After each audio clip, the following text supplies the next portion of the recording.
I have you loud and clear. Hello. Welcome. Science. And that is to say, physics, medicine, nature, or space, time, the brain, life, the universe. Hello, you're listening to The Naked Scientists, the show that brings you the latest breakthroughs in science and technology. I'm Adam Murphy.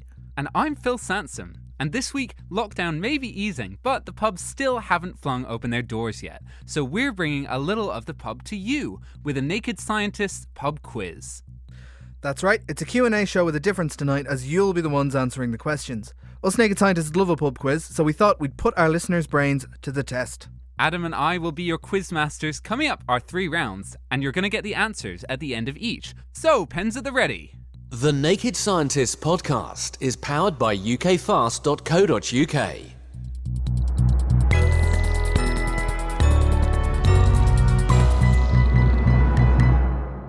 Playing alongside you this week down the line are chemist Liliana Fruck. And we've got astronomer Matt Bothwell. Also on the line is mental health expert Olivia Reams. And of course, AI aficionado Beth Singler. So, first up, Liliana, you've been with us a few times. How do you feel about quizzes, and what can you bring to the table with your expertise, do you think? Hi, Adam. Hi, Phil. Nice to be with you again. I failed several times in some of the quizzes in Naked Scientists, but I am totally primed to be answering and helping out today. Brilliant. And in your research vein, what is it that you look into? Yes, so I am a chemist, so I work also on some natural dyes that can be used as photocatalysts. I work on nanotechnology. So how do you make really tiny particles do wonderful things? And how do we design materials that can be used in medicine? Amazing. And then, Matt, you're with us as well. How do you tend to do in a pub quiz? Any particular areas of expertise? I'm not too bad. Again, I don't want to brag, but I have an uninterrupted string of defeats on the Naked Scientist quiz. Lovely, great so to hear. I'm hoping to continue this strong showing today. Your partner is looking forward to being paired with you. Then I take it. Whoever it is a very lucky person, I think. And what about you? What do you tend to look into? Research-wise, I study galaxies, so looking way back in time to the early universe and looking at like baby galaxies, basically. So looking at the first galaxies that form way back billions of years ago, the dawn of time, and then kind of figuring out what physical processes change those baby galaxies into the big grown-up galaxies that we see nowadays. And how do you go about looking at that kind of thing? I'm an observational astronomer, which means I use telescopes, radio telescopes normally, so like long wavelength light, which probes the gas in these galaxies. So gas in outer space, gas in galaxies is like the fuel for future star formation. So when you study the gas in these galaxies, you can get a sense of like how they're behaving, what the physics are, how fast they're forming stars. And those are like important things to plug into your models that describe how galaxies evolve over time. Amazing. Well, we'll be looking forward to chatting with you as well, Matt, coming up soon. Now, Olivia Reams, fantastic to have you with us for the quiz. Tell us, do you have a competitive streak yourself? Well, I have to say that after listening to the answers of the other participants, I also must say that I have not been very good. even though I may, I always want to do as best as I can. I have not been very good at any of the Naked Scientist quizzes, but let's hope that today, today's a new day. So who knows, my luck may be changing. Well, we do pitch our quizzes pretty hard here on the Naked Scientist. You're at sort of a university challenge level of hardness, I would say. So I wouldn't be too hard on yourself. Absolutely. Now, tell us about your particular field of interest, because you're a psychologist, correct? That's right. Yeah, my area is psychology and mental health, and I look at depression and anxiety and how people can become resilient.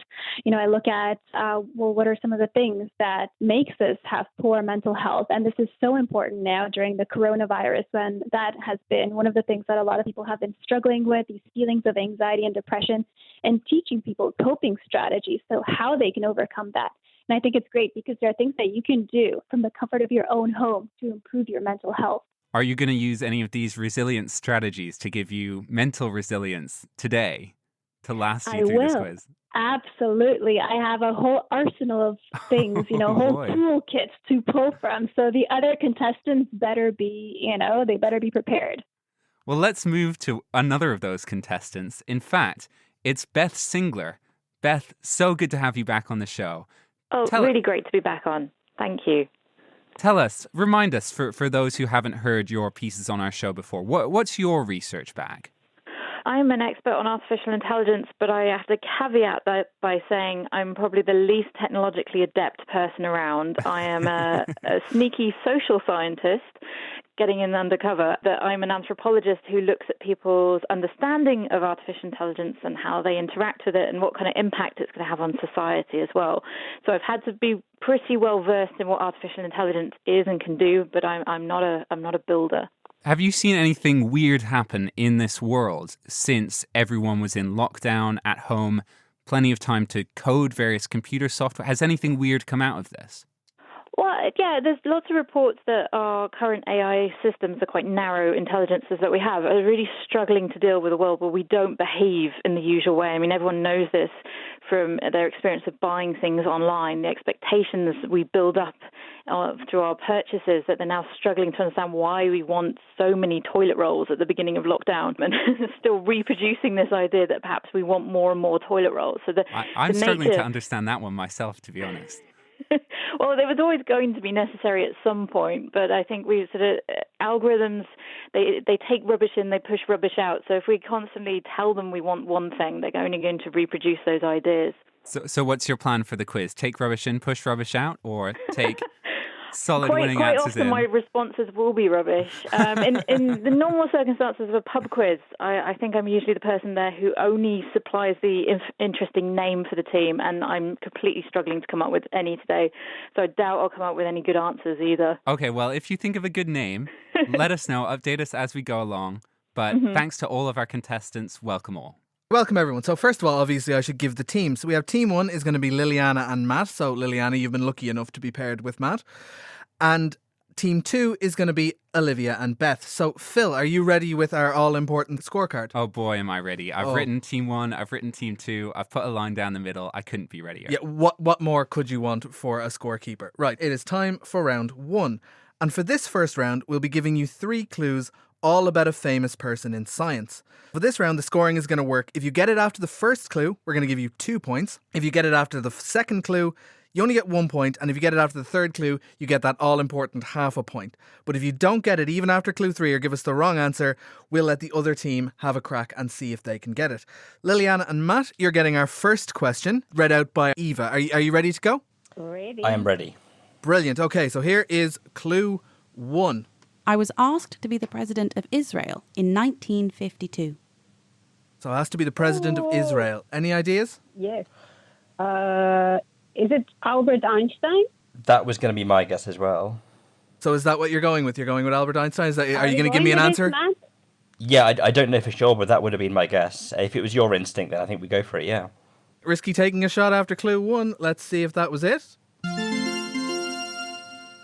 Well done. Amazing. Yeah, absolutely. Woo! Right in at the first question. No one I put that to got that as the right answer. So I'm fairly astounded by that. Sorry to interrupt you, but it's such a serendipity that I was reading yesterday an anecdote about Albert Einstein, and there was a little bit of a mention about his musings on being a president. And that's why this is probably what made me think of this. Just right in there, knocking my hard question out of the park right at the first gate. Well, brilliant. So that is 2 points right away to Matt and Liliana. So we're going to move on now. We're going to go to team 2, which is Beth and Olivia. Are you ready for your first voice Who Am I round? I'm not sure we're going to live up to that standard, but I know. I feel a bit intimidated too. Right. Oh, well, we will see how well you do with this first question about a second Who Am I? I was born on Christmas Day in 1642. So a Christmas baby. And before everyone gets at me on Twitter, that is the Julian calendar, so the one we don't use today. What do you think? Any ideas of Christmas baby, scientist? 1642. I could give you another clue if you want to see. Shall we take another clue? Yeah, I think that's the way to go. Okay. Righto. So I will give you your next clue, which is... Some of my light experiments involved staring at the sun for hours to see what would happen. And I should emphasize that naked scientists in no way recommend staring at the sun for hours to see what would happen. It is very bad. Oh, no, I'm not really sure. I want to say Newton because he did experiments with light and rainbows and prisms, but my sense of history is so poor. I may be like a century or two out. What do you think? Is it 3 clues that we get? Oh, there's one more coming up if you want Yeah, it. that takes us One down more to coming half out. the point. Yeah, let's take the third one. Righto, Sure. then. Third clue coming up. I have a unit of force and many laws named after me. Oh, okay, then I think it is Newton because there is a Newton as a force unit, I think. Yeah. Oh my God. Yeah, let's go with Newton. Okay, so we are going with Newton on clue 3, and well done. That is it. Should have trusted your instincts. You were right after. I know. Right So after funny. number 2. Could give you a virtual high five. Oh yeah, okay. I'm doing my half into Yeah. the air. There you go. A socially distanced high five through a computer screen. Team spirit on Team 2 is absolutely knocking it out of the park. That is the first one down, and I think we know how these questions are going to work. Back to Liliana and Matt. We have another Who Am I for you, and in this one we're going a bit different, so I'm just going to read them. And the first one is, this British paleontologist was born in 1913. Oh, Matt, do you have any kind of guesses? I mean, I don't know many paleontologists. Full same stop. here. I think there is. I have a vague memory of there being a famous lady who dug for fossils down on the south coast and discovered dinosaurs, but I think she might have been earlier. I'm basically drawing a complete blank. I'm sorry. So shall we go with Q2? I think so. Clue number 2 is that across her career, she also discovered 15 different species of animals. So, Matt, I think it is the lady. Yeah, I'm struggling. I'm still struggling stumped. so hard to. I So shall I give you the third clue? See if that jogs any memories. I think so. I don't think I'm going to come up with it on my own, I'm afraid. Right up. Number 3, her most famous discovery might be the Laetoli footprints in Tanzania. Any names there? I heard a gasp from Liliana. It's. I think it's Mary something. I want to say. This is like drudging my memory. Mary. I don't know that many Marys, but you might need a surname. Okay, I'll just go with a single Mary. Mary Atwood or something, maybe. I don't know. I'm sorry. I'm afraid that's not it. What about over there on Team 2? Have you got any idea as to who that might be? No. Right. Yeah, but a bit. Oh gosh, I'm scraping my brain, but I can't seem to recall. Yeah. Okay, well, I'm afraid I'm going to have to close that one down, and I'll put you all out of your misery and say that one was Mary Leakey. So those footprints she found, they're 3.7 million years old, and they're the first evidence that humans were bipedal and can walk on 2 legs. Matt, I think you were reaching for Mary Anning, who was the Victorian paleontologist.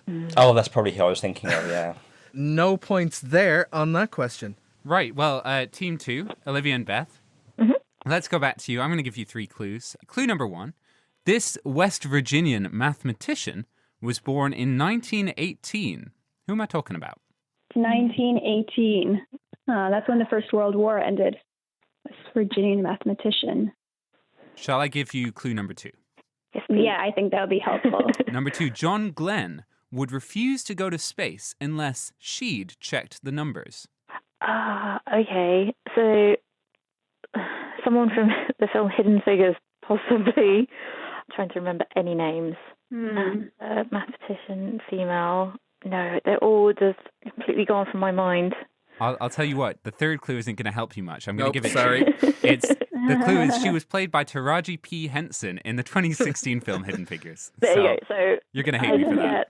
I can get a no prize for knowing there's a film about her, but I can't recall her name. Oh, that's so bad. I have seen the film. No. Well, let's throw it over to Team 1 in that case. Matt or Liliana, any ideas? Yeah, I think it was Catherine Matt. Johnson, right? Yes, Ooh. I agree. Was it Catherine Johnson? Yes. All right, let's give half a point to Team 1. Well done, guys.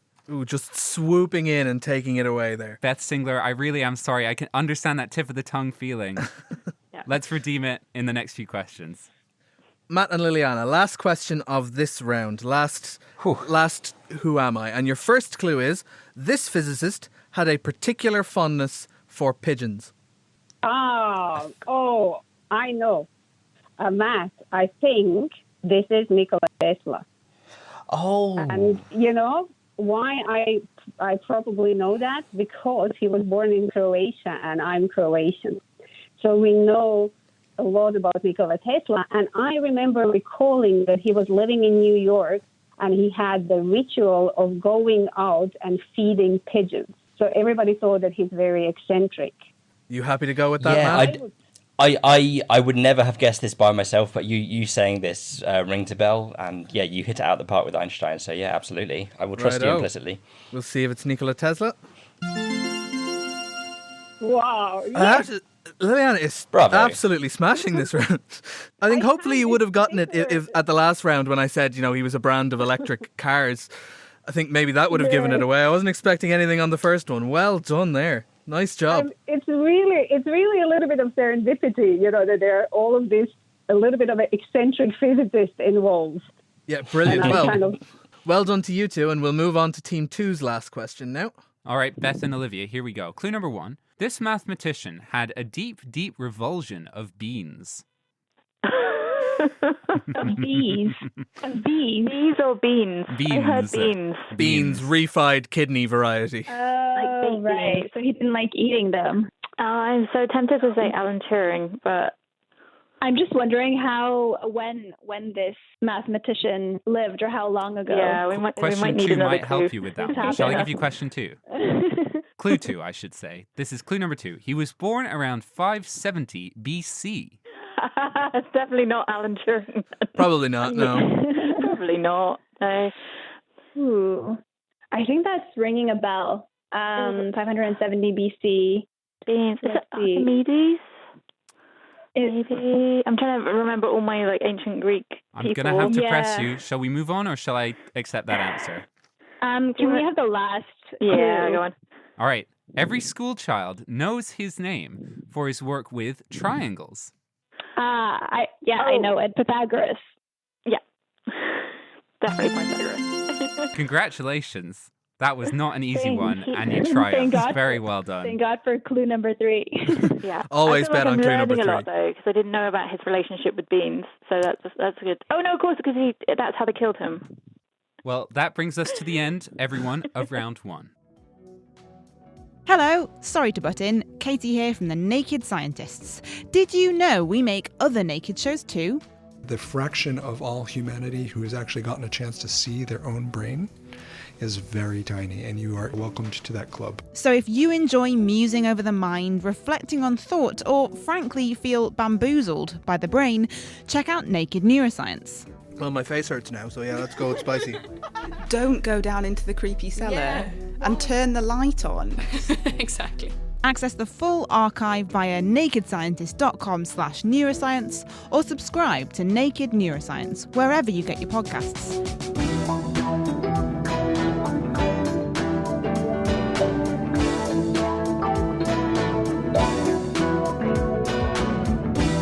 You're listening to The Naked Scientists with Adam Murphy and me, Phil Sansom. Today, we're getting stuck into a Naked Scientist science pub quiz. So do join in at home. How did you do in round 1? Let us know. Tweet at Naked Scientists. And playing along down the line are super chemist Liliana Fruch, AI expert Beth Singler from Cambridge University, astro aficionado Matt Bothwell, also from Cambridge University, and mental health expert Olivia Reams, a Cambridge University-focused panel. We're just out of round 1. How did they do? I feel Liliana had some home runs there. Yeah, thanks to a few home runs from Liliana. It's 4.5 points to Team 1, 1 point to Team 2. Really smashing it along. Let's push on with round number 2. But before we get there, forum user Jinnel Crimp 8 asked, if electrons are negative and protons are positive and opposites attract, why don't electrons crash into the nucleus of an atom? Answering a listener question. Luckily, we know just the person. It's Liliana. She tackled this one for us. Yeah, so I mean, it's extremely interesting question, of course, because, this is how we would imagine if we imagined electron as a negatively charged particle hitting the positively charged nucleus. But we can't look at the electron as the conventional classical particle. It's a tiny particle. And it can't be treated as a classical particle that has a defined position and velocity, but rather as a diffuse cloud, let's say, which is defined by quantum physics. And now, without going into a quantum physics, we could also say that electron behaves like a wave. And as it gets, for example, closer to the nucleus, it gets confined in the smaller volume. And for that, we need to apply now the uncertainty principle that if you know a position of the electron, if it gets confined into the certain volume, we don't know really a momentum or the speed of this electron. But basically what happens if the electron gets closer to the nucleus, the wavelength of this electron gets shorter. The shorter wavelength means it has lots of energy. And there is a certain point of an electron being around the nucleus where this energy is going to be enough to overcome the attractive force from the nucleus. So basically the energy, the huge energy of an electron will balance the attractive force of the nucleus. And so the electron is going to be diffused as a cloud around the nucleus, but it's never going to fall into it. Wow. So basically, we need to stop treating or thinking about the electron as a classical particle, which is moving in the circles around the nucleus, but we need to think that there are some quantum physics rules that apply to it. There you go, some introductory quantum mechanics. Thank you so much, Liliana. And you'll be hearing from a few more of our lovely contestants as they take on more listener questions later in the show. But time now for round 2. This round is called Animals. So, Team 1, Liliana and Matt, here's your question.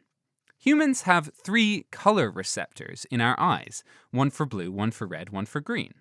The mantis shrimp is thought to have the most color receptors, though, of any animal. How many different color receptors does it have? Is it A, 12, or B, 6? What do you think? Okay. Matt, any ideas? I just know that there are many. There are many. So, yeah, I remember hearing it was more. Yeah. I think it's 12. I think it's 12. I remember it being like significantly more. Should we go with 12? Let's go with 12. Yes, very well done. 12 is the answer.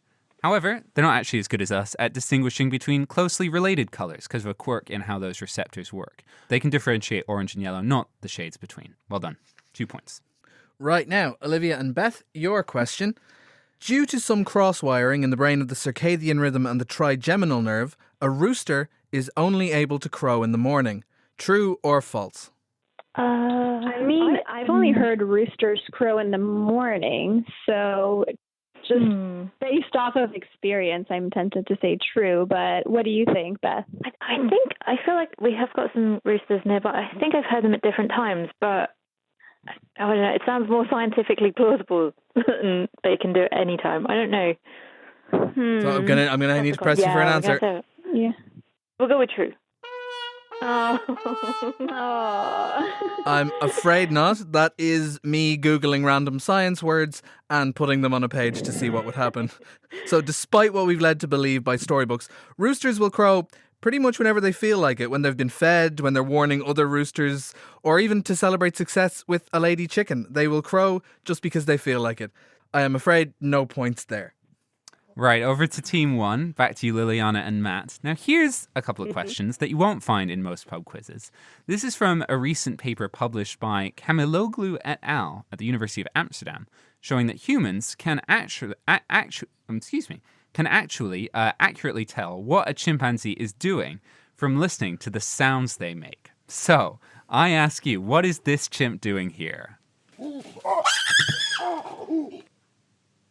All right, you've got multiple choice. Was it discovering something scary, discovering a large source of food, being refused access to food, or being attacked by another chimp? Oh, wow. I Can we think. hear the sound once again? No. Yeah, No, yeah. okay. Can we? Absolutely, of course you can. So what's that chimp up to? I've never felt more like I was guessing than right now. I feel like there's an element of kind of wistful frustration in there somewhere. So I reckon maybe C. What do you think? Refused access to I food? also, I kind of also think that there is a kind of frustration in it. Yeah. So yeah, we go with. Oh. Unfortunately, it was A, discovering a large food source. So, nice try. And now over to Olivia and Beth. I have another chimp here for you. What is this chimp up to? So, is that chimp being separated from its mother, eating high-value food, threatening an aggressive chimp, or being tickled? I feel like it's something more aggressive and something a little bit more. I don't know. He sounds a little bit angry. Yeah, and it's quite low as well. It's not like a baby sound. So yeah, I'd probably go with the aggression one. There was an aggression one. Okay, so threatening an aggressive chimp. Yeah, I would say so. I'm afraid that particular chimp is being tickled, and I knew that because I don't know about anyone else, but I happen to make quite a similar noise when I'm being tickled. So I'm afraid no points all around on those set of questions. On to the next ones, Phil. Well, team one, Liliana and Matt, tell me, which of these four is the only insect that lives year-round in Antarctica? Is it A, the Antarctic ant, B, the Antarctic midge, C, the Antarctic beetle, or D, the Antarctic lice? What do you think? So it was ant, midge, beetle, or louse. Or louse. I would imagine it would be midge because then they could fly and not have to walk around on the cold ground. I don't know if that's really stupid or not. What do you think? My vote would be midge just on that basis. Yes, yeah, I agree. I think your explanation also makes sense. Hooray! Excellent, Matt. Judged by that correct answer buzzer, it is indeed the Antarctic midge. Let's go to team two. Team two, we have 4 animal names here for you, and they are all in some way or another, except for one, a lie. So which of these animal names isn't a lie? Is it the electric eel, the mantis shrimp, the flying fox, or the chicken turtle? Those are all real animals, but all of them have lies in their name, bar one. Honestly, the last one sounds to me like a lie. Just the name of it just made me laugh. Chicken turtle. Yeah, it's kind of the most amusing one. Okay, so chicken turtle is the answer, and I have to dispute that because You are right. I pressed the wrong button there. Hang on, let me do that right. Yeah, Yay. Absolutely. Yes.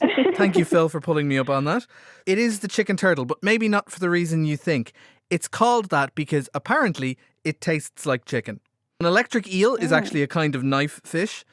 Flying fox is a bat, it's not a fox. And a mantis shrimp, while related to shrimp, is neither a shrimp nor a mantis.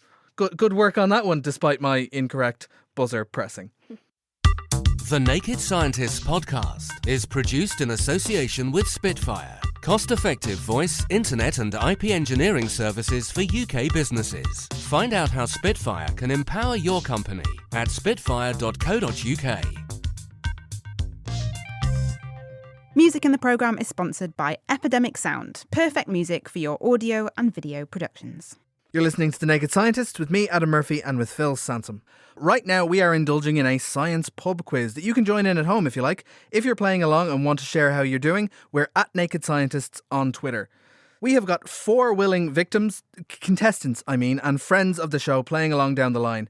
Chemist Liliana Fruck, mental health expert Olivia Reams, AI researcher Beth Singler, and astronomer Matt Bothwell.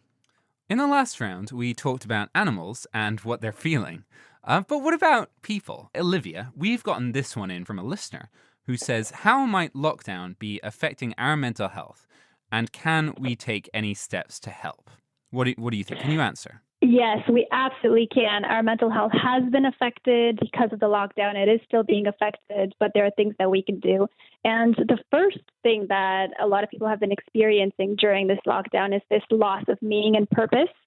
A lot of people, we've all been working from home. Each day seems to be the same. Nothing new is happening, nothing to look forward to. Because we don't have something to look forward to, that vision, it's kind of making us lose this meaning and purpose. And it's so important to get it back. And there was this interesting study that was done by Viktor Frankl, this famous neurologist. He used to work with prisoners of war. And he noticed that the one key difference between those prisoners who survived and those who didn't was whether or not they had meaning and purpose in their lives. So how can we get that meaning and purpose back? Or if you don't feel like you have it, then how can you develop it? Well, one of the things that you can do is to find something that you're passionate about, or find a task that you think you would enjoy working on, or even just a project, and make regular progress on it, even if it's for 45 minutes each day, because this can really make a significant difference to your mental health. It can get that meaning and purpose back when you know that you're working towards something. The other thing is we've been stuck inside so much, and we haven't really had much of a chance to engage with other people, to connect with others. So our minds have become prone to mind wandering, to daydreaming. We're stuck inside with our thoughts. Our minds are running away. But what is interesting is that the more we daydream, the more our minds wander, the more prone we are to depression and to poor mental health.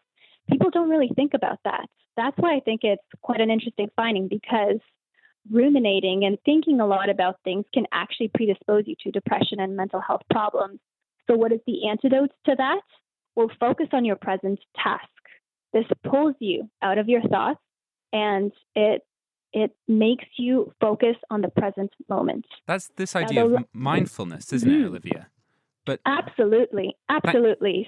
Thank you so much. I'm afraid we best move on, but some great tips that certainly I'm going to take home. Hopefully listeners will as well. And we'll be doing a few more of those listener questions later in the show. But now it's time to do our own check-in with our 4 contestants. How are we doing? Liliana, let me ask you. Yes. How's it go? Mm-hmm. Have any questions stumped you so far? Yeah. No. They were really, really great, because, sometimes I consider the pub quizzes also to be a wonderful way to learn something. So, it has been really, really nice to learn so many new things. That's great to hear. Of course, Liliana has been knocking it out of the park so far this hour. That might help. But Matt, how are you doing? Are you holding up under the pressure? I'm holding up really well, yeah. I think it turns out the key to breaking my string of defeats is being carried by a superior teammate. It's fantastic. Absolutely. Olivia, how are you feeling? Yeah, feeling pretty good. Nice. And Beth, are you ready for round 3? Ready to keep going? Oh, absolutely. Bring it on. Brilliant. That is exactly the kind of thing we like to hear. Okay, for the final round, we are going to what's in a name. We're giving you some name things. And just so we know the stakes, Phil, can you remind us as we go into the final round what the scores are? All right, Adam. Scores on the doors. It is 3 points to Team 2, but 8.5 points to Team 1. Oof, there is room to come back. Yes, however, a lot of points going to fly around in round 3, so please don't assume the game is over. Yeah, absolutely not. Let's keep going like we can all win it, because we can actually. And starting with the first question, Liliana and Matt, this one is for you. What language do we get the word robot from? Is it Croatian, French, Czech, or Dutch? It's. I know it means. I remember it means slave. I think it's a Slavic language, so like Czech maybe. Slavic, and I can say that it's not Croatian. I would know about that. So then Czech. It's probably Czech. Okay. Yeah, I don't know. It means slave, right? Absolutely, it is Czech, and it was coined in the 1920s by playwright Karel Čapek, who introduced it in his hit play, and it comes from an old Slavonic word robota, which means forced labour. So not quite slave, but also not nice either. So well done on the points there for you two. Team 2, Beth and Olivia, we've got a multiple choice question for you as well.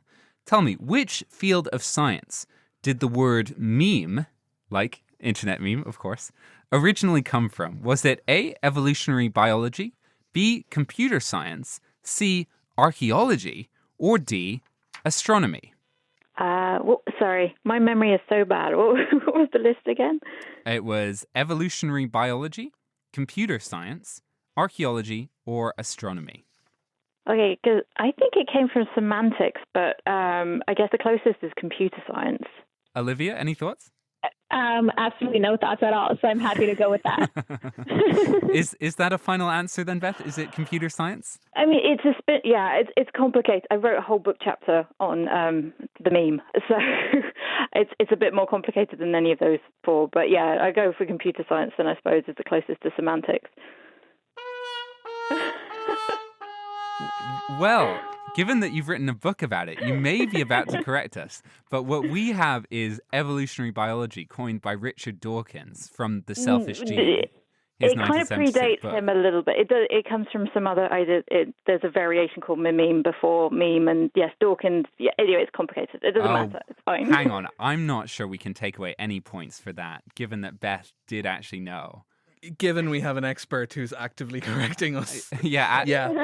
I think we have to give them honorary points for that at the very least. Absolutely. All right, well done. Knowing far more than we did about that question. Thank you, guys. Thank you. Team 1, for your next question, one of my favourite things anyway is that animals tend to have some weird names when they come in groups. So you have a pride of lions, for example, but it gets a lot weirder. Your question is, which of these groups of animals comes in what's called a smack? Is it rhinos, wolves, or jellyfish? Wow. It's not wolves, isn't it, Matt? No, wolves is a pack, it's right? A pack. Yeah. Rhinos, wolves, or jellyfish? Okay, here's my thinking. I think it's so obviously rhinos. The answer is jellyfish. Like I think rhinos is a trick. Do you know what I mean? You think? Should we? I think that's how these people think. My feeling is saying a rhino as well. My feeling is saying a rhino. My instinct's going jellyfish, but you've been right a lot so far, so I'm happy to defer to you. So are we going rhinos? I might be wrong. Oh, let's go. We'll go with rhinos then. Oh, sorry, Matt. Never mind. I am afraid Matt okay. had my exact thinking when I was putting this question together, is that I was trying to trick you with rhinos. So as you said, wolves come in a pack, but rhinos come in what's called a crash of rhinos. So I'm afraid no points on that round for the two of you. All right, team 2, this is your chance. What's the word for a group of peacocks? Is it a parliament, a flamboyance, or an ostentation? Ooh. I'm definitely tempted between the first or second option. I feel like it's not the third one. Ooh, what do we? Flamboyant? I mean, they are very flamboyant. They're also quite ostentatious. Oh, yeah. Okay. So you think between the first two? Yeah. Actually, what are the first two choices again? Just lost them. It was a parliament, a flamboyance, or an ostentation. You know, I feel like I've heard parliament before, but I don't know if it's in relation to peacocks. Can we get the second clue? That's your only clue, I'm afraid. You've got to answer based on that. And I'm going to have to press you for an answer. Let's go for the similar starting consonant then, parliament. All Parliament right. it is. I think you had a fact in your mind, and the fact is a parliament of owls. So very impressed that you got that. But unfortunately, what it is an ostentation. And a flamboyance, interestingly, that's flamingos, which does make a lot of sense. I'm learning so much. So there is a town in Sweden, and that town is called Ytterby. It has 4 elements named after it. Can you name 2 of them? There's a half a point if you get 1. Ytterby. Can you spell it? Or I guess maybe not. I don't know if that would help. I should know that. This is a chemistry question, there right? There is ytterbium. There is definitely ytterbium. Do you have a second one? Unfortunately not. Isn't there an element that sounds really similar to like there's ytterbium and there's like just like is there one that's just like is there one that's just like yttrium or something? I'm sure there's one that sounds like that. I am going to give you that because between the two of you, you got it. Yes, the town, spelling it would have given it away because it is Ytterby. And it's Yttrium, Ytterbium, Terbium and Erbium are all named after this one town. There's also Scandium, Thulium, Holmium and Gadolinium are all discovered in the exact same quarry in this one town. So well done between the two of you. You got there. All right. We're on to the last question of the game. Woohoo! So Team 2, this is your question. Of the 19 chemical elements named after people, only 2 are named after women. Can you name them? And you'll get half points for getting just one of them. I'm afraid we will need to push you for an answer. I don't know. Yeah, it's been so long since I've done chemistry. Yeah, me too. It goes back to high school chemistry. Gosh, I can only remember a few of the, off the top of my head, a few of the elements. Well, I haven't got a clue. I'll tell you what, I don't think we can throw this to Liliana and Matt because that would be a gimme for Liliana. That would be very not fair. So I'm going to tell you. I wanted a question about robots. So we're going to tell you that it's actually curium for Marie Curie and meitnerium, which I hadn't heard of, for Lise Meitner. Well done, everyone. That is all the questions totted up. So we're going to let Phil add up the scores and see what happens. And before we do, let's have one or two more listener questions. And Matt, this one is from you on the forum. This is from Talinum1. And they ask, why isn't Jupiter all evenly mixed up? How come it's still got its stripes? Well, so it's because Jupiter is not just a completely homogeneous ball of stuff. Like the pressure and the temperature and all that kind of stuff varies over the surface of the planet, and so that's really what you're seeing. It's like it's basically weather effects on the surface of Jupiter. That is telling you that there's all kinds of different pressures and temperatures and conditions around the surface. And how long, would it ever mix together given, all the time in the universe? Or is it always going to be this stripy ball in space? No, it's always going to be a stripy ball. I mean, given that Jupiter is about 5 billion years old, the same as the rest of the solar system, if it was going to reach some kind of equilibrium, it would have done so by now. Brilliant. Well, thank you, Matt.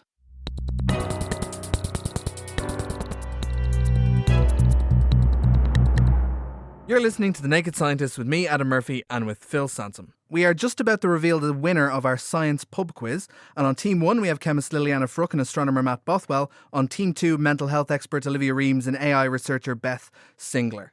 But before we get to that, here's another listener question that we've had in. This one's for you, Beth. It's your robot question. Sorry it's taken so long. How could we know if an artificial intelligence is really intelligent? Can you help out with that one? Yeah, so lots of people have tried to come up with ways to show or describe or explain intelligence and specifically artificial intelligence. And we've mostly gone down the line of thinking there are ways to test for intelligence. And that really tells us more about what we think intelligence is than actually whether we'll be able to prove intelligence in an artificial entity or machine. I'm really quite fond of a quote from someone called Robert Walensky, who was a computer scientist working in AI at the very beginning. And he says that the very early scientists working on AI were mathematicians, and they looked around and they thought, well, we're smart. So if an artificial intelligence is going to be smart, it's going to be able to do the things we can do. And as mathematicians, they could basically prove theorems and play chess. So these same sorts of ideas are now constantly mapped onto what we think AI is going to be able to do to be smart. Whereas I think there might be something interesting in thinking about how an AI might work against our assumptions and programming and be able to do things that are unexpected and unexplained, but also those could theoretically be programmed into it. So it's all very complicated, but I think it does tell us something very, very profound about why we think intelligence is measurable by being able to play chess really well or go very well or prove a theorem. So are there some underappreciated aspects of quote-unquote intelligence that you think people making these AIs need to pay more attention to or are starting to pay more attention to? Well, we're very aware that intelligence is embodied. Scientists look at cognition through embodiment, and as an anthropologist, as a social scientist, I see how intelligence is a relational thing that we have in community through our human bodies. So increasingly, the speculations about how we develop actual human-like intelligence in machines would have to require some sort of learning process within an embodied sensory system, and there's work going in that direction. But to simply say you're intelligent if you can play chess very well, that would make me a very not intelligent person, and I hope I am a relatively intelligent person, but I cannot play chess. So there are levels and standards that we have set for intelligence for our machines and our artificial intelligence, but we need to think about how it works in the whole. I'm entirely with you when it comes to chess. Thank you for that one, Beth. This one's for you, Liliana. Let's return to you. Sure. Our listeners asked, what's the difference between phosphorus and phosphate, or similarly between sulfur and sulfates? So phosphorus and sulfur are elements. So these are chemical elements that have a particular atomic mass, the particular number of protons and electrons. Phosphates are salts of phosphoric acid, and phosphoric acid is obtained for phosphorus after the reaction with oxygen and water and certain processes. The same is with sulfates. Sulfates are salts of sulfuric acid. That said, it's an interesting question referred to phosphate and sulfates. Both are really, really important for functioning of our body. For example, phosphates are important as regulators of our metabolism. They are also very often used in fertilizers. The same thing with sulfur and sulfates. We could hardly imagine the world without sulfates. And actually now in this pandemic, we all use soap and we are encouraged to wash our hands. And one of the main ingredients of soap and soapy compounds is actually sodium laurate sulfate. So both elements and their salts are extremely important from metabolic point of view, but also from the industrial development point of view. It's amazing how this stuff ends up being just everywhere and so important. I mean, thanks for that one, Liliana. Let's just see if we can get, now that we're on an absolute roll, let's get a quick answer in from Matt Bothwell. Our listeners asked, if stars turn light elements into heavy ones, our listener wants to know, does that mean there'll be no stars one day? Yeah, the answer is like a very resounding yes. I mean, so there's a bit of like a life cycle of galaxies, right, where they take gas, which is like the fuel for future stars, and then that gets squished down by gravity and turns into stars, and then stars then live their lives and then explode. And then normally, what happens is an exploding star might trigger more stars being formed in the future. But like the listener is absolutely right. It's like there's only so many times this can happen, right? Like there is only a certain amount of energy in a galaxy. There's only a certain amount of gas.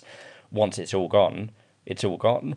And so the interesting thing is that I think from the perspective of the very, very distant future, stars might be seen as an artifact of the early universe, right? We know the universe is just going to carry on getting bigger and bigger and colder into the very far distant future. And when the universe is made up of black holes and nothing else, any future inhabitants might look back on the time with stars and just see our time as almost an afterglow of the Big Bang or something. So just like Betamax, Tamagotchis, Pokemon cards, and stars. Exactly, like dated technology. Gone a little bit by the wayside. It's a weird thing to imagine. Thank you so much, Matt. There's just time to squeeze in another listener question, and it's one I've always wanted to know about. And the question is, what is a neural network? It's something I've heard only in places like Star Trek. Data, the android in Star Trek, he had a neural network. But in the real world, what actually is it? Well, luckily, this show has an AI expert on the panel. Beth? A neural network is basically a layering of algorithms that are all in connection with each other, so that the output of one algorithm then becomes the input on another layer. It's a connectionist approach, and the aim of the neural network is to sort of replicate the architecture of the human brain, so the neurons and the synapses that we're familiar with. So the thinking is that if everything is computable, a big if, but something proven by Alan Turing after Alonzo Church, then the substrate, what the brain is actually built of, whether it's fleshy meat stuff or silicon, might not actually matter. But what might matter is the architecture of the human brain, the connections between the synapses and the neurons and how they interact and flow to each other. And this is what neural networks are trying to replicate. Now, there are many uses of neural networks, including basically assessing complex data relationships and doing pattern recognition, as we see in computer vision, in the control of systems like automated cars, and in artificial assistants that can learn how to respond to us and learn our preferences. A current interest in neural networks is in using it to recognize and diagnose COVID-19 in patients' lungs MRIs. However, neural networks can sometimes learn to look for the wrong things in data, or they can express biases that were already present in the data set. And this can lead to very negative or unexpected outcomes. And thanks to Beth for giving us that answer. Right, I think, Phil, the time has come. Would you be able to do us the honour of revealing the final scores? Can I please get a gentle radio drum roll? Yes. Excellent. Contributors, drum roll, please. All right. Team number 2 have got 5 points, and team number 1 have got 12.5 points. So, many congratulations. Ooh, that is a resounding team 1. Our winning team, Liliana and Matt, how do you feel about pulling that win out of the bag? I am delighted that, I could play it, first of all, with Matt. I'm so sorry about the rhinos, Matt. I will remember that now forever. That is a snack of jellyfish.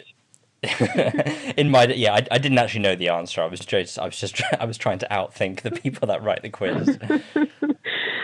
And how do you feel? You've broken a streak now, Matt. Do you feel sad that streak is gone somehow? Yeah, I'm going to look back fondly on my losing days, but it feels nice to win. I think I could get used to this. Wonderful. And Beth and Olivia, absolute commiserations. How do you feel? And also for an excruciatingly, terribly hard quiz that you triumphed with some incredible answers on. What are your thoughts? Were you robbed? No, absolutely not. No, I think I learned a lot, actually. I think very well done to Team 1. Yeah, absolutely. And we had a lot of fun doing it. Yeah. Just an excellent attitude. Were there any standout questions for you? I wanted the robot question. Noted for next time. I did think ahead. Maybe I shouldn't give the robot question to the AI expert. Too unfair. Olivia, any for you? I don't know. I enjoyed all the questions. Maybe throw in some mental health questions next time, and then we can up our score a little bit. So robot questions and mental health. Cater to specialties. Yes, give them exactly the questions they want us to give them. We'll keep that in mind. What about you, Matt and Liliana? Any particular highlight questions there for the two of you? I enjoyed the chimpanzee questions.